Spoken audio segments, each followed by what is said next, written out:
What's going on, guys? This is Ryan with the RK Outpost, and today we have two very different quarterbacks in very different situations inking their futures. The first one being Tom Brady with Tampa Bay, and the second one being Cam Newton for the New England Patriots. Now, before we get to the disaster that is the New England Patriots and Cam Newton, let's talk about Tom Brady. Fresh off his 7th Super Bowl victory, he is already looking for the 8th and already making sacrifices to get that 8th Super Bowl ring. Take a look. Tom Brady in pursuit of 8. Let's fucking go. At Buccaneers, we're keeping the band together. Now, Tom Brady just signed a contract extension that is going to go a long way into freeing up cash. $19 million to be exact for this year to try to bring back some of those key people who are a massive part of the Buccaneers' success. You can see from Adam Schefter, Tom Brady reached agreement with the Buccaneers today on a 4-year contract extension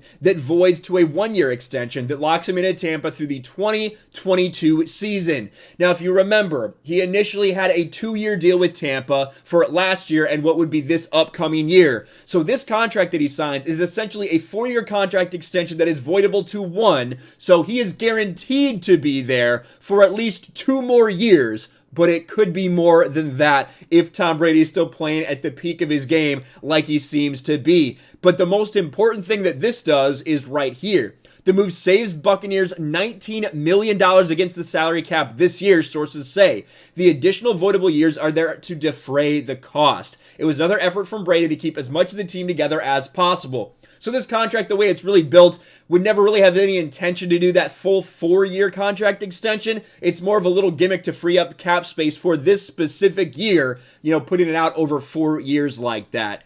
However, it is going to make room for them to potentially re-sign some of those key players like Antonio Brown, like Shaquille Barrett. Shaq Barrett is a massive part of that defensive line. But you also have Ndamukong Suh, Rob Gronkowski, and Leonard Fournette and Ryan Suckup that all right now will be free agents if they aren't signed within the next day or so. So those are pretty key players to what they were able to do. Who will they be able to hold on to? Who knows?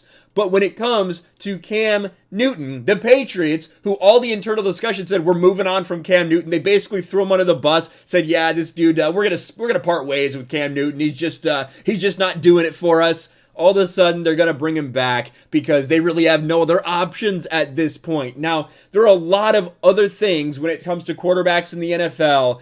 There's a lot of dominoes still to fall when it comes to free agency, when it comes to the draft. There are a lot of things that the Patriots may end up doing beyond Cam Newton. But what we do know is that Cam Newton will be a New England Patriot at least for 1 more year, finalizing a 1-year deal worth close to $14 million for Cam Newton to return to New England per source. There are some people, when you scroll through these, that are trying to justify, them re-signing him. $14 million is not a lot for an NFL quarterback. But at the same time, I think we really saw who Cam Newton is, and I don't know if that's the highest of the potential that we saw in the Patriots system last year, but it certainly didn't seem like a very good fit from the locker room to on the field. But they are bringing him back because at this point in time, I guess what else are they going to do? Until they do truly find the next replacement for Tom Brady, it's still going to be a struggle in New England. And Cam Newton is very much going to be at the center of that, as well as Bill Belichick, who's looking down south to Tampa and being like, wow, maybe we made a little bit of a mistake. Let me know what you guys think about all this in the comments below. What do you think about Tom Brady signing the extension? What do you think about the Patriots going back and signing Cam Newton? And it's funny to see where these two franchises are just a few years apart from where they were. Let us know. Smash a like button, subscribe to the channel, ring the bell for notifications, share this video out there, and I'll talk to you later.